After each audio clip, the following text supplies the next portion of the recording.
Bella stood on the balcony of her beautiful beachfront estate in the Florida Keys watching the sunset paint the ocean gold as she sent her father Douglas $15,000 to save his failing credit score seconds later. Instead of gratitude, she received a cruel message telling her not to come home for Christmas because only real family would be there and her presence would ruin the image they wanted to present to her sister Ashley's wealthy fiancé. The message shattered something inside her, but instead of crying, Bella finally understood the truth she had ignored her entire life. In her family, love had always been transactional. Growing up, she was treated like an outsider. While Ashley was adored, Bella was only valued when she was useful, quiet, obedient, or financially helpful. Her father constantly manipulated her emotions, making her believe she had to earn affection by sacrificing herself. What they never realized was that Bella had secretly become incredibly successful after selling her artificial intelligence patent for $15 million. The mansion they thought was a rental actually belonged to her. After reading the text, Bella decided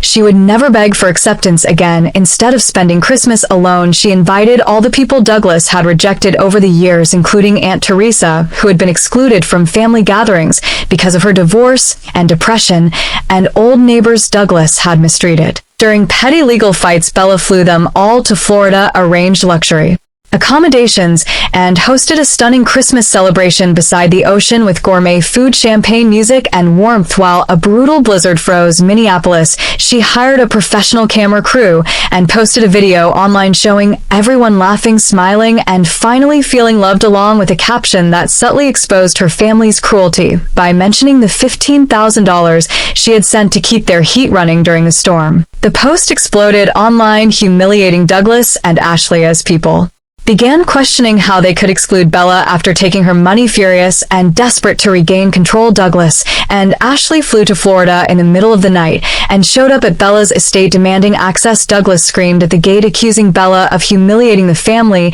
and claiming she owed him everything because he had raised her. Ashley smugly presented an old family contract they had forced Bella to sign as a teenager, claiming that because she built her AI project while living under their roof, her fortune legally belonged to the family and they were entitled to half her estate. But Bella calmly revealed that while they were busy trying to manipulate her, she had already taken control of their future. The $15,000 transfer was not a gift. It was used to purchase the debt on Douglas' failing home. After he fell behind on mortgage payments for months, Bella now legally owned the lien on his house, meaning she effectively controlled the property and could begin foreclosure whenever she wanted. Douglas and Ashley were stunned as Bella explained that she was no longer the weak daughter they could exploit. She was now the bank, and they had just threatened the owner of their debt. When Douglas received a notification confirming foreclosure proceedings had begun, his confidence collapsed into panic. For the first time, Bella saw fear replace arrogance in his eyes. Security forced them to leave the property, while Ashley screamed threats and insults from the car as their tale lights disappeared into the darkness. Bella returned to the people who genuinely cared about her, finally understanding that family is not about blood appearances or control. It is about loyalty, kindness, and respect. Standing on the dock under the moonlight later that night, Bella thought about the lonely little girl who once ate alone in the kitchen while everyone else sat together at the table. That girl had spent years believing she was unwanted and unworthy, but now she realized she had never been the problem. By cutting ties with the people who treated her like an object instead of a daughter, Bella didn't lose a family, she finally freed herself from one.